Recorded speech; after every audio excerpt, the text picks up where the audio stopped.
Presentamos la entrevista de la semana por Atacama Rec TV. Hola, buenas noches. ¿Cómo están todos en su casa? Esperemos que estén todos súper bien. Bueno, hoy día vamos con un nuevo capítulo de la entrevista de la semana por acá por Atacama Rec TV y hoy día nos acompaña un amigo, un conocido de la casa también, que tiene sus programas, sus transmisiones, Rodolfo Villarroel Maya. ¿Cómo está, don Rodolfo? Muy bien, Diana, un placer nuevamente estar presente en Atacama Rec TV después de un pequeño receso, pero ya estamos nuevamente con nuestros amigos que fielmente nos ven cada vez que transmitimos, ¿no es cierto?, estos distintos programas, y hoy día el segundo programa de este ciclo de entrevistas en estas tan distintas y raras elecciones, Diana. Así es, pues, pero tenemos que irnos adaptando a esta supuesta nueva realidad que es la pandemia. Y queremos también darle la bienvenida al invitado del día de hoy, también un viejo conocido de la casa. Tuvimos el programa el año pasado con él, el Cacerolazo, que iba los sábados por Atacama Rec TV, candidato por el distrito número 4, un profesor de historia connotado en nuestra comuna, Fabián Rabi Ortiz. ¿Cómo estás, Fabián? Hola, hola, muy buenas noches. Gracias a ambos por la invitación y contento de estar de nuevo acá junto a ustedes. Sí, nos alegramos de verte, Fabián. Gracias por aceptar la invitación. ¿No? Siempre Atacama Rec TV, siempre. Ahí en el corazón tatuado, ¿no? Sí, con todo, sino para qué. No estamos Oiga, para cosas a medias. Claro, pues, con todo, si no, no resulta la cuestión. Antes de empezar con el programa de hoy día, queremos enviarle también un cordial saludo, un abrazo a la familia y a nuestro alcalde de la comuna de Copiapó, Marcos López, que está muy delicado de salud por producto de las complicaciones que se derivan por contraer COVID-19. Él está internado en el hospital regional y queremos invitar a toda la gente que nos está escuchando y que nos sigue a, si tienen alguna diferencia política, dejarla de lado.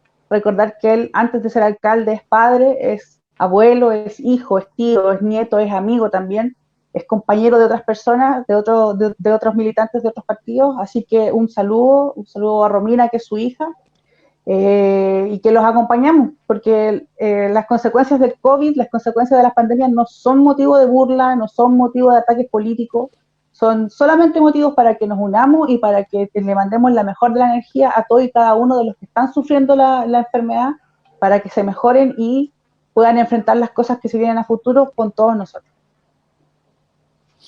Así es, Diana, yo me quiero sumar a tus palabras y hacerlo un saludo de solidaridad y un gesto como medio de comunicación alternativo, saludando primero que nada a la familia del alcalde López y pensando siempre en el bienestar de las personas. Bien dices tú que la política no nos puede separar de esta manera y no podemos tampoco ninguna de las personas, ninguno de los adversarios políticos utilizar esta lamentable enfermedad y esta lamentable situación por la que está atravesando para sacar algún tipo de ventaja. Esperamos que su recuperación sea muy pronta y que pueda ya luego reincorporarse a sus labores y pueda seguir una vida personal de la mejor manera y de lo más normal posible. Así que un saludo para el alcalde López y ojalá se pueda recuperar pronto. Comparto vuestras palabras, quiero sumarme a ellas, señalar justamente que es lamentable que algunas personas aprovechen la situación de salud para buscar réditos, más aún jugar con la veracidad o no de los exámenes que realizan las y los trabajadores de la salud. Cuando dicen esto es una mentira, esto es un invento, no solo se le está faltando el respeto a Marcos, uno podrá opinar a favor o en contra, pero se le está faltando el respeto además a la y los trabajadores de la salud, que han certificado esto, y es jugar con una verdad de salud pública que es peligroso jugar. No hay que hacer broma de esto, no hay que hacer mofa, es un caso más, un caso de una enfermedad grave, y comparto plenamente vuestras palabras y espero que el señor López, insisto, mira las diferencias que existan entre todos nosotros, pueda ser airoso de esta situación. Bueno, ahora vamos a dar inicio al programa, vamos a presentar a nuestro candidato del día de hoy y como medio alternativo nosotros tenemos una función que es la de comunicarle a la ciudadanía quiénes son los candidatos para que voten de manera informada, porque sabemos que es un proceso muy largo, muy amplio, y muchos candidatos, pero aquí estamos para darle cobertura a la mayor cantidad posible. Fabián Radi Ortiz, profesor del Liceo Bicentenario Mercedes Frutis Maquiney, ¿no es cierto? Así es. Cuéntanos algo más de ti, pues, que salga de tu boca. A ver, claro, soy profesor acá en el liceo que tú ya mencionaste, magíster en educación, he trabajado en la didáctica de la economía y de la formación ciudadana, por que yo he recibido algunos premiecillos por ahí, ¿ya? He trabajado en el teatro callejero también, y me interesa mucho la labor acá en mi barrio. Yo vivo en la primera etapa del Palomar, para quienes no se ubican, entre la organización técnica y el consultorio de CEFAM, ya esa es la primera etapa, la mejor etapa.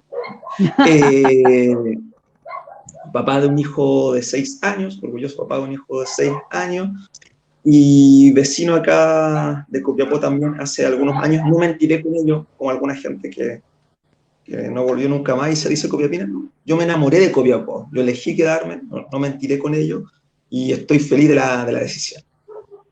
Oye, Javier, y yo puedo ver entre tus palabras que eres un fanático también de Gladiador. Hiciste un guiño ahí a Pero la por película supuesto, con tu ¿quién no es fraseo. fanático de Russell Crowe? ¿Quién no lo es? Sí, Oye, por favor, Fabián, para ti. que Gladiador es una cosa inexplicable. Oye, por lo menos a mí me ha tocado verte en varias actividades en lo que es en la educación popular, cuando se instaura o cuando se inicia el estallido social. Tuve una parte fundamental con algunos otros profesores que también les mandaba muchos saludos, que se dedicaron mucho a hacer educación cívica en las calles. Sí, es efectivo. Cuéntanos cómo fue esta experiencia. Mira, fue súper enriquecedora y fue con harto miedo, no lo mentiré. Acá nadie es súper hombre ni súper mujer, porque íbamos con nuestra pizarrita, nos poníamos en un bandejón en la calle, cerca de la feria, en el centro, donde pudiésemos, y nos poníamos a conversar y a explicar lo que ocurría, el proceso constituyente, las pensiones, ahí está mi hijo, se escucha, ¿ya? Las pensiones, y la verdad, la mayoría de las veces nos fue bastante bien, lo que no quita que a veces también recibimos algunos insultos, ¿ya? Pero es parte de, después desarrollamos esta instancia de teatro callejero, teníamos una pequeña obra, ¿ya? Donde explicábamos a las familias el proceso constituyente. Era sobre un zorro malvado que se quería llevar la pelota para la casa, y el resto de los animalitos le decían que él no podía poner las reglas solo, porque eran todos los que debían poner las reglas y se organizaban para ello. Ya era súper interesante, pueden buscarla como agrupación Unicornie y pueden ahí ver fragmentos de la obra, pero no, fue una experiencia, la verdad, enriquecedora. Oye, ¿y cómo nace esta pequeña empresa o este pequeño desafío, que no es tan pequeño porque finalmente es cambiar una constitución que fue hecha bajo fuego y sangre en el año 80? ¿Cómo nace esa intención, esas ganas de ser candidato constituyente? No, o sea, ganas yo no tenía. No le voy a mentir, ¿ya? No le voy a mentir, yo por un tema personal, de convicción y de formación anterior, yo había pasado generalmente hasta esta etapa de mi vida bajo una idea que se llama no ocuparás dignidades. O sea, pasar piola. O sea, hacer la pega, trabajar, pero no ocupar cargos, ¿ya? No, siempre servir y nunca ser servido, decíamos nosotros. Y un tema que tenía muy marcado desde chico, fui formado así. Entonces no era parte de mi ambición, la verdad. Ocurre que en nuestra asamblea, la Asamblea Constituyente de Atacama, por motivos que no viene al caso mencionar ahora, un candidato no pudo continuar y se nos acababa la fecha de término y la asamblea debía reunirse a decidir. Frente a eso dijimos, bueno, inscribamos todos los que podamos y después la asamblea se reúne y debate aquello, ¿ya? Yo me inscribo, como se inscribieron otros compañeros y compañeras, y la verdad, tenía tan poca expectativa al respecto, y era tan por cumplir con el plazo, que yo a esa asamblea donde se decidió mi candidatura, yo ni siquiera fui. Yo estaba con mi hijo, la verdad, nos fuimos a las dunas ese día, nos fuimos a pasear, andábamos acá, se podía, no en ningún caso saltando la medida sanitaria, y estaba sin señal, y reaparezco, y veo que tenía mensajes, llamadas, y me entero que soy candidato. Y ahí me explican justamente que consideraban que tenía la expertise, la experiencia, etcétera, etcétera. Y bueno, contento. Si hay algo que define mi relación con esta candidatura es agradecimiento. Porque eso fue sorpresivo, y después el apoyo que hubo de las personas fue más sorpresivo. Teníamos que juntar 500 firmas. Eso eran 80 firmas por cada candidato. Que estaba ahí contra el reloj, ¿verdad? A contrarreloj. Yo supe una semana antes de terminar el plazo de las firmas. Y fue como, bueno, colaboraré en lo que pueda, ¿ya? Para sumarle a la lista, porque hay grandes lideresas en nuestra lista, como Constanza San Juan, Silvia Rodríguez y Pilar Triviño. Y dije, bueno, le sumo pues, chiquilla. Y quedé plop. Esto fue una bola de nieve, mientras hubo candidaturas que tenían promotoras y que juntaron menos firmas que nosotros. No sé, yo puse el cartelito en mi Instagram y en 4 días tenía yo 500 firmas. Y sorprendido, de verdad sorprendido, e insisto, creo que es una palabra que define mi relación con la candidatura, es agradecimiento. Y eso es lo que me lleva a querer hacerlo bien, y ha sido mucho estudio, mucha pega, ha sido un posgrado completo esto, ha sido un posgrado completo. Sí, yo creo que las ganas de que todos tenemos de cambiar, o que la mayoría tiene las ganas de cambiar esta constitución que no representa a la ciudadanía, son más grandes, pues son más poderosas y nos han llevado a aprender cosas que no teníamos la menor idea que podían existir. O sea, como la constitución quizás nos marca lo que no podemos hacer como personas naturales, sin embargo, a las personas poderosas pueden hacer básicamente casi todo, ¿no? Exacto.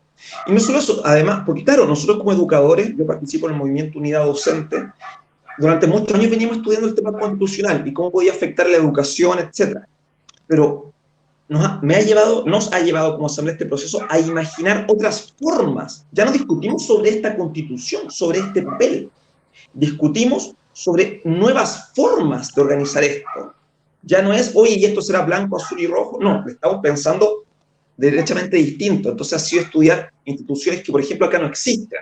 El defensor del pueblo, el ombudsman, los juicios por jurado, Pero, ¿cómo si hay mucho candidato abogado diciendo que es el defensor del pueblo? No, a lo largo del país. Legal. No, me refiero a lo largo del país. Legal y constitucional, que en otros estados existe, y acá no, ¿cierto? Entonces, nos ha llevado a eso, a ir imaginando e ir pensando, porque todo el mundo dice descentralización, desconcentración. Ya entonces, facultades tributarias, tributaciones territoriales progresivas, y ha sido un proceso de creación muy interesante. Mira, ante eso yo tengo una consulta que quizás tú me la puedas resolver, porque muchos han hablado de la descentralización y yo creo que caemos mucho en la federación de Chile,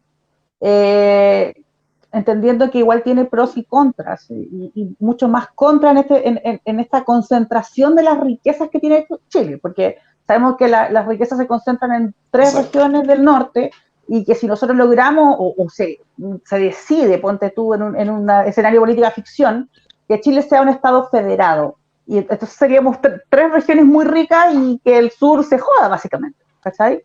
¿Cómo tú podrías explicarle a la gente que está en su casa qué efectivamente necesitamos? ¿Descentralización con tributación parcelada o de acuerdo a los ingresos de cada región, o de frentón una federación de Chile? Ya. A ver, el modelo federal en sí mismo, además, tiene variaciones, ¿ya? Por ejemplo, cómo se ha llevado a cabo en México es mucho menos exitoso de cómo se ha llevado a cabo en Brasil, por citar ejemplos cercanos, ¿ya? En Brasil existen fondos federales mucho mejor distribuidos, ¿sí? Y existen más ciudades entonces que son cabeceras económicas, cosa que por ejemplo no ocurre en México, ¿ya? O no ocurre en Argentina, ¿cierto? Que esta concentración en Buenos Aires. Llevándolo a otros países, el ejemplo más clásico de diferencia de esto es la diferencia entre Canadá y Estados Unidos. Entonces, ¿qué ocurre? Puede existir una federación con un fuerte componente solidario, ¿ya? Eso puede existir. Y eso es lo que nosotros, si no es la federación, el autonomismo. Entonces pueden existir ciertos tributos, ciertos impuestos que las regiones fijen para estimular tal o cual actividad o para desincentivar otra. Por ejemplo, voy a voy a especular en esto. Imaginémonos un gobernador el día de mañana de la región quiere incentivar la producción de energía solar. Entonces, si hoy día el gobernador o el gobierno local, sea cualesquiera la forma que se elija, decide bajarle los impuestos a la producción energética, no puede. ¿Ya? No puede. Entonces, no puede jugar la economía realmente. Solo puede pedir plata a nivel central. Entonces, lo que nosotros proponemos es que se vaya avanzando, por eso decimos progresivo, que se establezca una hoja de ruta, ¿cierto?, hacia ir delegando estas atribuciones. Partamos por esto, por lo más sencillo, que en ciertas materias el gobierno regional pueda establecer este juego de los tributos, que digo, estos estímulos. Al revés, se pueden desincentivar otras prácticas económicas. Por ejemplo, y a riesgo de sonar impopular, esta especie de bares que hay en el centro de Copiapó, que son medio misteriosos y que tal vez podríamos cobrarle mayor impuesto para desincentivarlo, ¿ya? Pero eso hoy día no existe. Entonces, ahí hay un primer paso. Hay un primer paso para avanzar a futuro hacia elementos más autónomos. Eso en las constituciones se llaman los elementos programáticos de la Constitución. Existirá un sistema y después una ley orgánica va regulando esos elementos programáticos. Ya, entonces, Rodolfo. No, solamente un poco sintetizando lo que está diciendo nuestro invitado, es una especie entonces, lo que tú planteas o opinas, un Estado federado pero subsidiario, ¿verdad? ¿Cómo? Espere un momentito, déjenme solucionar un problema doméstico y el tiro.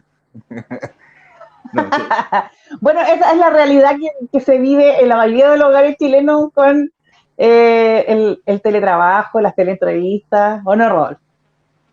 Exactamente, yo la semana pasada también tuve un inconveniente con la internet, no pudimos conectarnos, no pudimos salir al aire, bueno, yo, pero tú sí pudiste, y Fabián evidentemente también debe tener algún tipo de problema, sí, pero ya está de vuelta con su sonrisa característica, y te reitero lo que estaba comentando, si en el fondo lo que quería por favor.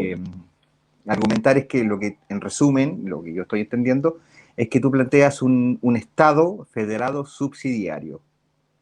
No, subsidiario no, solidario, ¿ya? Porque el elemento de subsidiariedad no es universal, ¿ya? Implica la subsidiariedad que es a determinadas personas, y a la larga la política de subsidiariedad ha resultado, según la evidencia disponible en la OCDE, más cara, porque la burocracia que implica determinar, por ejemplo, a quién corresponde el subsidio, lo que demora en que la persona se lo adjudique, acceder a él, que termina generando costos económicos y sociales más profundo que la universalidad. Entonces nosotros decimos un Estado federal solidario. Y aquí, por ejemplo, entra el ejemplo más claro que tenemos en Chile, la región de la Araucanía, que es la región más pobre del país, ¿cierto? Seguida de Maule, por ejemplo. Como muy bien señalas tú, no se trata de que, bueno, ahora nos vemos. Y Santiago, ojo, que Santiago, producción industrial, concentra el 40% del Producto Interno Bruto del país. O sea, si un día nosotros dijéramos, ¿sabes qué? No, que cada región se quede con lo suyo. Incluso Santiago, sin las mineras, ya concentra el 40% del Producto Interno Bruto. O sea, del proyecto interno, correcto. Hay que tener elementos solidarios. Y lo voy a explicar en sencillo. Si bien no es frecuente en Estados Unidos la desigualdad entre estados es brutal, vivir en Luisiana es muy parecido a vivir en La Pintana, ¿ya? Para que se hagan una idea, no es demasiado distinto. No sé si recuerdan este capítulo de Los Simpsons en que llegaba el gobierno federal con un gran cheque federal. Sí. Y todo el mundo se arreglaba la escuela porque venían los federales con el cheque, ¿ya? Y ese es un ejemplo muy burdo, si me permiten, de entonces el Estado se estaba haciendo presente. Fondos federales. Entonces, no decimos dejemos a la gente sola. Por Dios, no. Decimos un Estado federado solidario, y entonces debe ser fuerte, con estos fondos federales enfocados a ciertas áreas que suelen ser prioritarias. ¿Ya? No se puede desentender, por ejemplo, de la educación, de la salud y de la política de vivienda. Por ejemplo, son tres áreas que son fundamentales, asegurarlas con fondos federales, o fondos autonómicos también, si es que no logramos el federalismo. Y en eso quiero aclarar algo. Nosotros sabemos que la nuestra es una postura y que vamos a tener que negociar con gente que tiene muchas miradas. Entonces, nosotros estamos por ir corriendo el cerco lo más posible Pero si tenemos que aceptar las autonomías y no el federalismo como contraparte del centralismo, bueno, podemos discutirlo. Pero siempre con algo solidario de por medio. O sea, esa Sí. palabra hoy día ha causado o sea, ha planteado un debate el solidario. Por ejemplo, con la reforma de pensiones. Y Ya. esto no viene solamente desde el gobierno de Piñera, sino que también con el gobierno de la presidenta Bachelet. El solidario ha sacado roncha en un sector, ha sido bien visto en otro, y en otro sector, en el tercer sector o cuarto sector, se mira como con recelo. Cuéntanos más o menos cómo podría consistir un pilar solidario frente a lo que tú planteas de los Estados Federados, así como en el sistema de pensiones, que también es como básicamente una de los bastiones del descontento social en Chile. Ya, a ver, aquí hay que separar algo, y efectivamente, en la actual estructura tributaria es comprensible, si bien no lo comparto, pero es comprensible que ciertos sectores de las capas medias se nieguen a un pilar solidario. ¿Por qué? Porque en Chile y en muchos países se vive la realidad del impuesto a la pobreza. Me explico. Proporcionalmente, los pobres destinan, en las clases medias, mayor parte de su salario al pago de cargas tributarias o al pago de cargas de diverso tipo. Si yo gano 500 lucas y de eso me sacan 190 de IVA, no es lo mismo que yo gane 3 millones y me sacan... O sea, mi vida se ve mucho más complicada. No sé si logro explicarme bien, hacerme entender. Entonces, es comprensible que buena parte de la población sienta temor por el pilar solidario y diga, no, lo que es mío es mío. Porque en el fondo le estamos pidiendo más a quien probablemente no puede dar más. Y frente a eso, nosotros hablamos de modificar la estructura tributaria en Chile para avanzar hacia los impuestos progresivos, que, ojo, no es una idea de izquierda. Quiero recordarles que los Estados Unidos, durante el gobierno de Roosevelt, Lyndon B. Johnson y otros más, o sea, desde los finales de la crisis del 30 hasta los años 70, que es el gran periodo, la época dorada de Estados Unidos, ¿ya? La época en que llegaron a la luna, de los grandes experimentos, la sociedad dorada, decía Lyndon B. Johnson, el impuesto a la riqueza máxima era del 91%. Entonces, nosotros estamos por la tributación a la riqueza máxima, entre otras medidas, ¿ya? Estamos para ir aliviando de carga, entonces, a las capas medias y sobre todo a las familias más pobres, que, insisto, termina siendo más caro en Chile ser pobre que tener plata. Sí, es que eso no lo dejan bien claro. Yo estuve escuchando hoy día al presidente como hablaba de pilar solidario y efectivamente, o sea, obviamente no tiene una gran versión, pero no se entiende claro, y la gente dice, claro, entiende la respuesta que decís tú, la respuesta que de lo primero que entiendo, de lo primero que me están tratando de decir, porque no, lo mío es mío, y de verdad que a mí me cuesta mucho como para seguir dándole plata a la FPE o en impuestos. Y ese es el tema, porque bajo esta estructura, bajo este modelo, bajo esta constitución, lo que yo te estoy proponiendo es inconstitucional, puesto que la Constitución dice, clarito, los tributos serán iguales. No dice equitativos, dice iguales. Ya. No dice progresivos, dice iguales. No dice solidarios, dice iguales. Iguales. Así que ocurre que el dueño del almacén de mi barrio, y lo hemos visto en muchos casos, hay gente que saca fotos de esto, paga una patente similar a la que paga el Jumbo. Porque los tributos en Chile son iguales. Iguales. Y ese es un problema gravísimo. Entonces, claro, le seguimos metiendo la mano al bolsillo a la población que en el fondo ya no puede dar más. Y hay que, entonces, repensar la estructura tributaria bajo otro modelo. Por eso que tirar la reforma previsional ahora, y como está concebida, es muy poco práctico. Es muy poco práctico y la verdad pudiese ser incluso un elemento de inestabilidad, ¿ya? Más allá de los defectos técnicos que pueda tener, puede ser un elemento de inestabilidad. Yo propondría, como te digo, este pilar solidario a través del empleador, por ejemplo, siempre y cuando el empleador no sea una MIPYME, ¿ya? Hay que ir diferenciando. Parte también del trabajador, tal vez, para su ahorro personal. Por eso nosotros estamos por la propuesta de Noma FP, cuando decimos el aporte tripartito. Nosotros apoyamos la propuesta de Noma FP. Y el Estado tiene que refocalizar sus recursos también. O sea, mira, dice claro, Gabo Picón Vargas, pagamos más impuestos nosotros, clase media baja, que los ricos de este país. Exacto, tiene que ver con eso, con lo caro que es ser El otro día hablaba con un gran apoderado mío, Cristian Rivera. Su chica quedó en la Chile. Mi apoderado trabaja en ENAMI. Por lo tanto, y vive en Paipote, no es un millonario, pero tiene un trabajo estable. No es beneficiario de casi nada para su hija. Y por eso la subsidiariedad es un problema. Por eso debe ser la universalidad, por ejemplo, la gratuidad en educación. ¿Ya? Y para él ha gastado mucho más de lo que puede y vive, se ha precarizado, ¿cierto?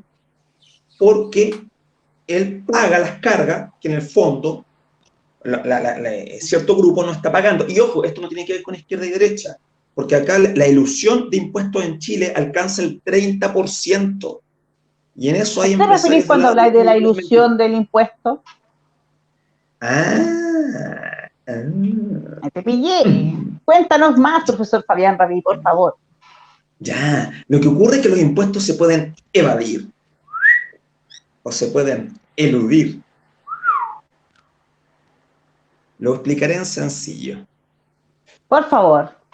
Evadir impuestos es derechamente ir a comprar al almacén y no dar boleta. ¿Ya? Eso es evadir impuestos, así de corta. ¿Ya? Y ocurre a todo nivel. Pero la ilusión tiene otras trampitas que son más sofisticadas. Es, por ejemplo, el abogado que tiene su oficina de abogados, que gana mucha plata y compra los útiles de aseo de la casa con la cuenta del staff, ¿cierto? De la oficina. Y después los descuenta. Es la empresa que compra la camioneta que se usa para otra cosa después. Después dice, no, yo salí con pérdida. No, yo debía pagar tanto impuesto, pero salí para atrás. Pero en el fondo estás sacando plata. Te estás llevando la plata, la estás usando en otra cosa. Y eso se da mucho en Chile. Se da muchísimo, muchísimo, muchísimo, muchísimo. Chile pierde al año entre evasión y ilusión un 30% de la tributación. Y eso es montones. Bueno, hay varias empresas que lo hacen. Que se compran cosas como a nombre de la empresa, las ocupan como que si fueran de ellos. Bueno, una empresa zombies también a la que uno le puede pagar un servicio y decir, salí para atrás porque tuve que contratar una asesoría estructural porque se me estaba cayendo la fábrica. Y la asesoría estructural nunca existió. Y la reparación tampoco. Pero como las boletas ideológicamente falsas, ¿o no? También eso. Es que mucha gente en política lamentablemente hace eso también. Entonces, no hablamos de que las clases medias paguen más. Eso ya es insostenible, no pueden pagar más. Hablamos de los que deben pagar, paguen lo que deben. Primero, combatir esta ilusión y esta evasión. Segundo, redirigir la plata del Estado. Hay algunas prioridades muy mal organizadas, hay que decirlo. Y, en tercer lugar, entonces, la tributación progresiva tendiente a el impuesto a la renta máxima o el impuesto a la ganancia máxima. Fabián, mira, te quiero llevar a otro tema. ¿Ya? Un poco, ya nos has dado bastantes señales de cuáles son tu postura, tu posición y tus propuestas. Pero según tú, de acuerdo a lo que escuchamos al principio, ¿verdad? Que tú no tenías la intención, de alguna manera, de ser candidato constituyente y esto se te dio a la medida que la asamblea o tu colectivo te lo solicitó y se dio en el tiempo con el apoyo y el respaldo de tus propias redes y tus propias amistades. Pero, de acuerdo a tu pensamiento, Fabián, ¿cuál crees tú que, te voy a hacer dos preguntas al mismo tiempo para ahorrar tiempo, ¿cuál crees tú que debiese ser la estructura principal de la nueva constitución que se va a escribir o en qué se debe basar esta columna vertebral de la nueva constitución? Y segundo, ¿quién crees tú que hace falta en Atacama como candidato a constituyente? Mira las preguntas que te estoy haciendo. Toma, cachito de goma. Ya, responde. Máximo ya habéis respondido. Voy por lo primero, ¿ya? Ya. Nosotros, en primer lugar, creemos que la nueva estructura constitucional debe estar dotada de un preámbulo. ¿Ya? El preámbulo es la parte inicial, literalmente, de una constitución que Chile no la tiene. Ordénese y publíquese, dice Ricardo Lago Escobar. Porque dice Ricardo Lago, para quienes se olvidaron. En cambio, ¿por qué es importante un preámbulo? Y les recomiendo un artículo del profesor Nogueira, que es chileno, ya que ha trabajado este tema, porque es el énfasis de la norma, es el alma, es el espíritu de la norma. Entonces, actualmente, aunque parezca curioso, nosotros tenemos una constitución sin alma, y se ha interpretado en forma entonces funcional al grupo de poder del momento. El caso más famoso del preámbulo es la Constitución de los Estados Unidos. No sé si ustedes la recuerdan. We the people, nosotros, el pueblo de los Estados Unidos, reunido en una asamblea a fines de... Y establece un montón de fines. No dice cómo, pero se entiende que todo el actuar del Estado debe orientarse a esos fines, que son fines ético-políticos. En ese sentido, yo tampoco les voy a mentir, yo no caigo en esta trampa de la posmodernidad. No, acá hay una propuesta ética y una propuesta de una moral ciudadana, una moral pública que debe estar en este preámbulo. ¿Y cuáles son estos ejes principales? Y digo moral en el sentido más clásico del término, de lo que es bueno y de lo que es malo, ¿ya? Primero, la prioridad comunitaria del Estado. O sea, cuando se piensa el Estado, cuando se piensa cualquier organismo, la primera prioridad deben ser las comunidades. Comunidades humanas, comunidades naturales. Resumido, el fondo de deporte, ¿lo destinamos a un mega estadio o construimos 100 canchas? ¿Qué dice la Constitución? 100 canchas. ¿Ya? No sé si me explico. ¿Ya? Sí, correcto. Entonces, la prioridad comunitaria del Estado. Segundo, la sociedad del cuidado. Sí, sociedad del cuidado. Y aquí caben estos pilares solidarios que le he mencionado de la tributación. Pero también cabe no discriminar, por ejemplo, en la educación. Cuidar. E incluye el reconocimiento, por ejemplo, el trabajo doméstico. ¿Ya? Actuar con cuidado implica entonces tener diagnósticos más acabados de la realidad. ¿Qué es el cuidado para nosotros? Y esto va a sonar cursi, pero es el amor, el trabajo y el conocimiento puesto en movimiento al servicio de otro. ¿Ya? Entonces, cuando uno actúa con cuidado, uno piensa lo que va a hacer. No lo improvisa, lo planifica, lo prepara, lo discute, lo pregunta. Entonces, ese se viene con nuestro tercer elemento, la democracia profunda o democracia radical, y que se une con la prioridad comunitaria. Esto es un entramado, ¿ya?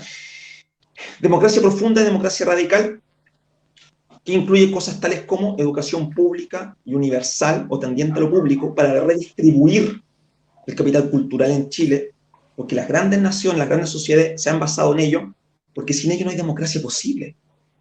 Estatuto especial para la prensa, porque sin prensa libre no hay sociedad libre, ¿ya? Democracia profunda, pero también otros elementos más radicales, iniciativa popular de ley, plebiscito en materias locales, por lo menos en materias locales, facultad de revocar a ciertas autoridades cumplidas ciertas condiciones, y por qué no, y estamos abiertos a discutirlo, el jurado en lo penal, por lo menos en primera instancia.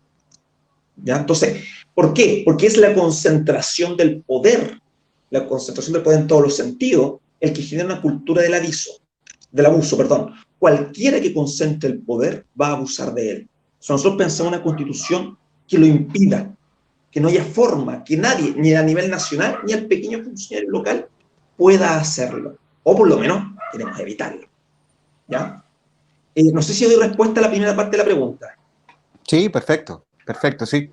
Sí, me queda muy claro tu posición con respecto la segunda, a lo que... la segunda, yo echo de menos, y acá tiene que ver con mi propio afecto, a mí me hubiese encantado ver de constituyente o de candidata a constituyente, son estas personas, ¿ya? ¿Tengo que decir una sola? No hice la pregunta. No, ya, por ejemplo, a la Jenny Alejandra Carrasco, ¿cierto? De la Universidad Funcional, una gran mujer, luchadora con amplia expertise en el mundo de la diversidad funcional o discapacidad, como se dice tradicionalmente. Creo que era una buena carta, una mujer de mente abierta, ya que me hubiese gustado verla, la verdad, en esta carrera, ¿ya? Con la que se puede dialogar ampliamente, de consenso, y como te digo, ir corriendo el cerco también de quienes hacen política. Alguien que no es de mi sector, pero me hubiese gustado ver también en esto, y yo se lo dije cuando supe que no iba, es a la Fabiana Montenegro, ¿ya? Que es de un partido, no lo mencionaré porque no sé si no se puede hacer propaganda, pero ¿por qué? Porque es lo mismo, porque es una mujer pobladora, salió del liceo del barrio, tiene un título técnico, es alguien que ha vivido la realidad y después ha ido aprendiendo justamente a través del servicio público. Yo la verdad me entusiasmaba tenerla en la competencia, ¿ya? Y así podría seguir nombrando a muchas más personas, ¿ya? Pero creo que esas dos son las primeras que se me vienen a la cabeza. Sí, bueno, te hice esa segunda pregunta porque ya todo el mundo sabe que igual dentro de la ciudadanía y dentro de algunos sectores políticos y de algunos movimientos políticos también hay una especie de resquemor y molestia por cómo se dio este proceso constituyente y principalmente cómo se van a elegir a los constituyentes. Entonces, por eso yo te preguntaba, ¿sí? Y en el fondo aquí va mi tercera y última pregunta, pero antes de hacerte la pregunta también te quiero decir que ¿no sería bueno dentro de la Constitución como columna vertebral insertar en su totalidad los derechos humanos y desde ahí partir hacia todo lo demás? Por supuesto, es que, a ver, el tema de los derechos humanos es un tema bastante complejo porque, entre comillas, está la trampa de lo obvio. Nosotros se lo ponemos en la sociedad del cuidado, por ejemplo. ¿Por qué? Te vas a encontrar, cuando uno lee las declaraciones de principios, por ejemplo, de la UDI, de RN, dice el compromiso con los derechos humanos.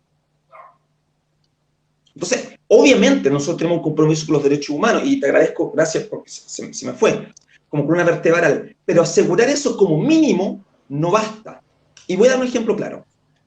Dice la Declaración Universal de los Derechos Humanos y la Declaración Universal de los Derechos de los Niños y las Niñas y la Declaración de los Derechos de las Personas Discapacitadas que el acceso a la educación debe ser entonces universal.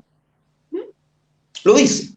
Y yo puedo cumplir aquello con establecimientos subvencionados que se llevan la plata, porque la gente está teniendo el servicio educativo. Y que estos sean de mala calidad. Puedo conformarme con el mínimo, no sé si me explico. ¿Ya? Sí. Puedo conformarme con el mínimo. Dice, no, pues yo estoy cumpliendo con el derecho humano a la educación. Mira, hay un servicio educativo. Oiga, pero es malo, pero hay servicio educativo. Oiga, pero es caro, pero hay servicio educativo. Oiga, pero se están llevando la plata, pero hay servicio educativo. Entonces, ahí está la trampa, entre comillas, de eso. Pero sí, o sea, evidentemente, cuando nosotros pensamos en los derechos humanos, lo pensamos de vuelta, insisto, bajo esta idea, ejecutados, puestos en movimiento para cuidar a las comunidades humanas y naturales del país. Los leemos desde esa lectura, ¿ya? Los leemos desde la participación, no desde arriba. Mire, yo he decidido que esto es lo bueno para usted, ¿ya? Entonces, los leemos desde allá, pero efectivamente el compromiso con los derechos humanos en forma integral, no sesgada, no a beneficio propio, debe ser el compromiso, creo yo, de cualquier candidato o candidata constituyente. Bueno, aprovechando de dejar en claro que quienes violan los derechos humanos son en los estados, no es que yo le vaya a pegar a Fabián y esté violándole un derecho humano. Correcto. Yo, si fuera parte del estado y voy y agredo a Fabián, eso puede ser una comisión contra los derechos humanos, en mi posición Correcto, de funcionaria del estado. Y desde el punto de vista que los derechos humanos no solo son las violaciones derechamente y tal, como la muerte, las desapariciones, la tortura, la prisión política, qué sé yo. No, los derechos humanos es un tema que involucra mucho más allá. El derecho a lo que tú decías con el tema de la prensa, la expresión, a la educación, a la salud, a las pensiones también es un tema de derechos humanos, que también el Estado en alguna medida los viola esos derechos, ¿no es cierto?, con nuestros adultos mayores, porque dentro de lo que es la Convención Internacional de Derechos Humanos establece también que los adultos mayores merecen una calidad de vida, como la misma palabra le dice, ¿no es cierto?, después que se retiran el júbilo, la jubilación, pero eso tampoco se da. Entonces también de eso hay una parte que el Estado está violando los derechos humanos de nuestros ancianos. Entonces, por eso te preguntaba si el pilar fundamental o la columna vertebral de la nueva Constitución debe basarse en los derechos humanos, pero en derechos humanos en términos generales, amplios. No sé si me entiendes. Claro, ahí yo creo que el término más adecuado que puedo ocupar es, a ver, el Estado de Chile actualmente se basa en el principio de libertad negativa. Me explico. Yo no impediré que ustedes se entreguen educación. Yo no haré nada. No haré nada, me haré al margen y provéanse de educación, los dejo. Está muy bien, los felicito. No impediré que ustedes se las arreglen para proveerse salud. ISAPRES, clínica. Está muy bueno, te felicito, dice el Estado de Chile. Nosotros lo que decimos al revés, ¿no? Usted tiene que meterse. Usted debe ser el proveedor principal, cuando no el único en algunos casos, ¿no? Y si existen otros proveedores, que esto no les quepa el lucro o la especulación. No olvidemos que con las clínicas se especula incluso a nivel inmobiliario, lo mismo que con las universidades, ¿no? Entonces, si existieran otros proveedores de los servicios asociados al cumplimiento de los derechos humanos, pueden hacer fundaciones, y, ¿por qué no?, algunas iglesias. En nuestro Estado existen, ¿ya? O sea, lo hacen porque es bueno, porque es ético. Quiero insistir en eso, porque es ético hacerlo, porque está bien. Entonces, actualmente el Estado es ausente, es como, ay, qué susto, no sé hacerlo, no, ¿sabes qué? Que lo haga alguien más, no, por favor, adiós. No, nosotros decimos, hágalo usted, porque le corresponde hacerlo, le corresponde cuidar, insisto, la sociedad del cuidado. Te había anunciado una tercera y última pregunta. Nos detuvimos un poquito en el tema de los derechos humanos, ¿verdad? Que me parece a mí fundamental el tema de los derechos humanos en la nueva Constitución. Pero yo te había anunciado una tercera y última pregunta que me gustaría saber tu opinión con respecto de los inmigrantes. ¿Cómo insertamos el tema dentro de la nueva Constitución?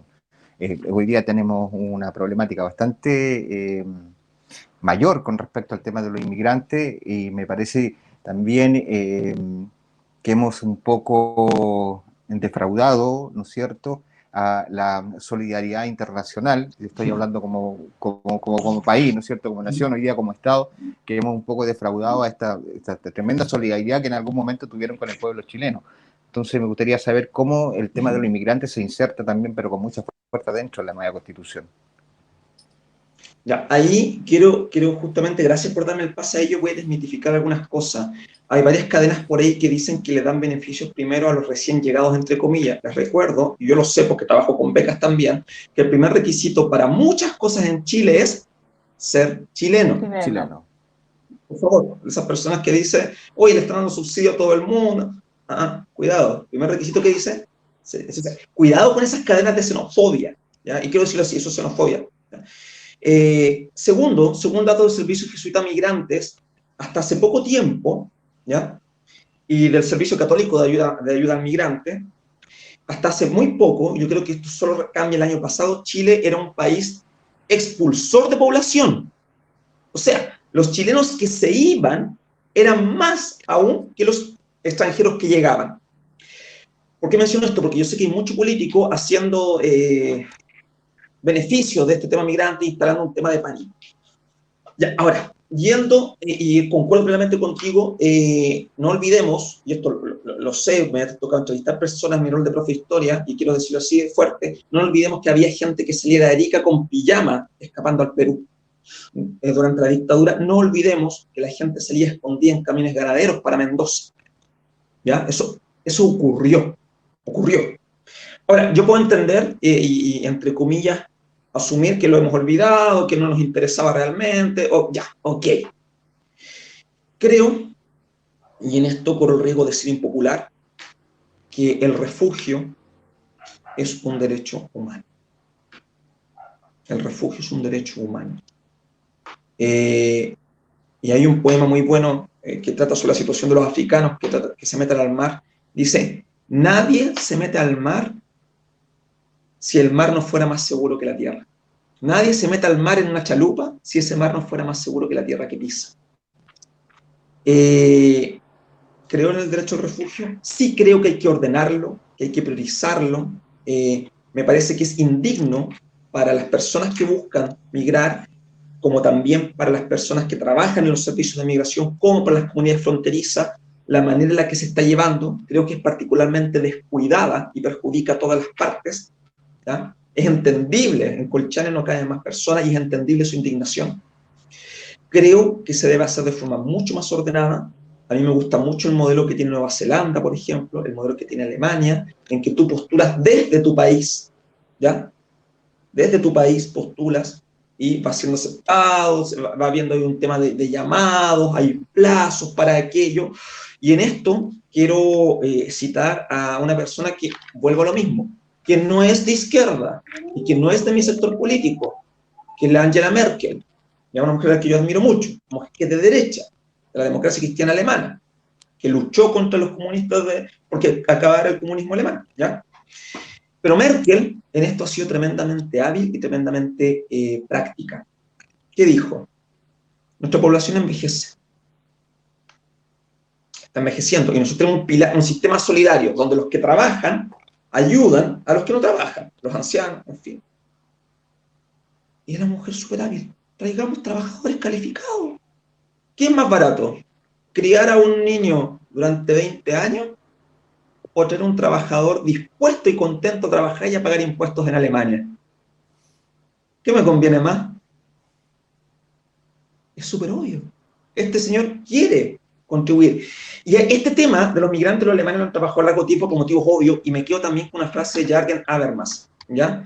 Que fue a raíz de la reunificación, y en ese entonces la gran cantidad de migrantes turcos que había en Alemania, sobre todo federal. Y yo, siendo profe de historia, va a parecer que es contradictorio, pero yo soy convencido que no se trata de la historia que nos divide, sino del futuro común que podemos construir juntos y que podemos ofrecernos juntos. Eso te construye sociedades. No empezar a buscarte desde quién es más no sé qué. Y quiero dar un solo caso de éxito. No recuerdo el nombre porque es en turco y me cuesta pronunciarlo. Curioso, ¿no? Que a mí me cueste, pero bueno, anécdota de la historia. Pero porque no se son olviden, distintas naciones. Palestina claro, y muy bien, Turquía no son lo mismo. gracias por aclararlo, gracias por fin alguien que no confunda un palestino con un turco, gracias. Tampoco tengo muchas mujeres, ni tengo camellos, ni tengo petróleo. Tampoco hay dote. No pagué la Tampoco el dote. dote. No. Entonces, no se olviden que el inventor de la vacuna Pfizer, una de las más eficaces, es el hijo de un obrero turco que llegó a trabajar a Alemania, a las fábricas de la BMW o de la Mercedes. Este niño pobre, porque vivía en un departamento con 2 familias más, fue a la escuela pública alemana, la universal, donde va el hijo del obrero migrante y el hijo del patrón. Y con ese capital cultural, el día de hoy, ese señor ha creado una patente que beneficia a quién? Al Estado alemán. Si la patente de Pfizer fue impuesto en Alemania. Entonces, yo lo veo así. Sí creo que hay que ordenarlo, por la dignidad de todas las partes, partes. ¿Ya? Pero yo creo que el derecho al refugio existe por mi propia historia, ¿ya? Soy nieto de migrantes, mi abuelo llegó a Chile en un barco, sin nada, dejó a mi abuela en Buenos Aires y mi abuela cruzó los Andes con los arrieros y con 3 niños chicos, y se encontraron en San Felipe. Entonces, mal podría yo renegar de los migrantes. Y lamento mucho que ciertos señores de apellido migrante anden por ahí hablando en contra de ellos, porque no. Oye, bueno, Diana, se nos está acabando el tiempo, pero yo tengo unas preguntas, pero de sí y no nomás, Fabián. O una u otra. Ping-pong. ¿Refundación o reformulación de Carabineros? Refundación. Ya. ¿Pena de muerte o aumento de penas? Aumento de pena. ¿Bomberos subsidiados por el Estado o bomberos del Estado? Subsidiados por el Estado. Ya. Bueno, esas son preguntas que nacen de la ciudadanía, pues. Y también una que tiene algunas dudas con eso. Oye, Fabián, te queremos dar las gracias. Pero no, ya. No, es que yo te iba a cortar, pero ya que sigue hablando, habla nomás. No, por favor, tú. No, es que tú, primero tú, si tú eres candidato. Yo tengo un lema en política. Yo tengo un lema en política. Si funciona, déjalo así. Bomberos necesita recursos. Pero se gestionan bien, lo hacen bien. Entonces no hay que meterse. O sea, ahí tiene el dinero. Pero lo hacen bien, son transparentes, eligen a sus liderazgos. Son un cuerpo jerarquizado que elige a sus liderazgos. Ya discuten las estrategias. Lo encuentro súper interesante, así que no le metamos burócrata a eso, por favor. Oye, y en tu refundación de Carabineros, ¿le cambiarías el uniforme o no le cambiarías el uniforme? Sí, y en esto quiero citar a la hija de una amiga que espero que me esté viendo, a la pequeña Lorenza, que decía, póngale color a su traje, tenía una canción, su canción. Sí, yo creo que podríamos hacer algo con eso también. ¿Sabes? Lo que pasa es que obviamente es mucho más profundo el tema de Carabineros, todo lo hemos visto, o sea, es un tema, un tema que ya tiene dividido al país. Y es lamentable que una fuerza que debería estar a la orden del Estado no esté para la orden del Estado. ¿No es cierto? Y sabemos que eso es mucho más profundo y tiene que ver con la distribución de los recursos que le dan a Carabineros, porque finalmente lo que tú pudiste ver es que se otorgan más recursos a ciertas ramas del Estado y a Carabineros le dan el auto y le dan la Ford Ranger y blindado, pero no se capacita a los Carabineros, no hay una educación, ¿cachai? ese es el tema. Yo quiero darle una vuelta de tuerca a esto, y a mí me encanta ser impopular. Los altos mandos de las policías no están cuidando de su gente. No la están cuidando. Y eso es ponerlos en riesgo. Cuando yo a un niño de 19 años tienen mis alumnos, por Dios, o sea, cuando a un chico de 19 años lo mando a la calle con una pistola, con 1 año y medio de formación, donde no le hice los peritajes correspondientes, donde no le entrené en gestión comunitaria, donde lo entrené con el mismo cuerpo que entreno a la gente que controla disturbios. Porque eso en otros países está separado. La policía, diremos, civil, de las cosas menores de los grandes, está separada en una carga distinta. Inevitablemente voy a llevar al error. Yo no demonizo a las personas, quiero aclarar eso. Pero acá hay funcionarios que lamentablemente no han sido protegidos por su propia institución, no han tenido la capacitación adecuada, no han tenido la formación adecuada y tampoco han tenido las herramientas de vinculación necesarias, aun cuando algunos de ellos lo han querido hacer y lo han dicho. Hay mandos de carabineros que han renunciado, ¿ya? Sí. Entonces, creo que esta situación de enfrentamiento no es beneficiosa para ninguna parte, y siento que buena parte de los responsables de esto son los altos mandos de las policías, que no se han preocupado de hacer su trabajo cuidando a su gente también. Bueno, y esto es lo que pasa con Gendarmería y Carabineros. Están en la misma posición. Poca capacitación, pocos recursos, y finalmente son el hilo más delgado del Estado. Exacto. Entonces, por eso muchas personas están por la refundación y no por la reformulación de una institución tan importante como debería ser Carabineros. Ahora sí, pues, ¿quiere agregar algo más, Rodolfo? No, yo por mi parte le devuelvo el programa y le devuelvo a nuestro invitado, le devuelvo a Fabián Viana para que usted pueda continuar con el programa, ¿no es cierto? Y despedirnos de nuestros seguidores habituales de Atacama Red TV. Yo solamente me voy a quedar escuchando calladitamente, pero voy a aprovechar de despedirme de nuestra audiencia y darle todo nuestro saludo, todo nuestro amor, todo nuestro cariño, y nos vemos en el próximo programa. Sí, así es. Oye, Fabián, te queremos dar las gracias en nombre de Atacama Red Televisión. Están las puertas abiertas para lo que tú necesites también. Entendemos que por lo humillante del minuto, del segundo y medio que van a tener la franja, van a necesitar de los medios de comunicación alternativos. Aquí estamos para todos los candidatos, sin distinción política. Lo importante para nosotros es la educación política de la ciudadanía y del que nos están viendo, porque un ciudadano informado no va a votar bien, o simplemente no va a ir a votar. Y ahora los necesitamos a todos en el proceso constituyente y en la elección de gobernadores y alcaldes que se vienen ahora el 11 de abril. Todavía no está definido que si son en 2 jornadas o es una sola jornada, así que estén atentos también a esa información. Fabián, ¿quieres agregar alguna otra cosita? ¿Algunas palabras al cierre? Sí, muy breve. ¿En serio? No le pido necesariamente que vote por mí. Ni siquiera le voy a pedir que vote por mi lista necesariamente.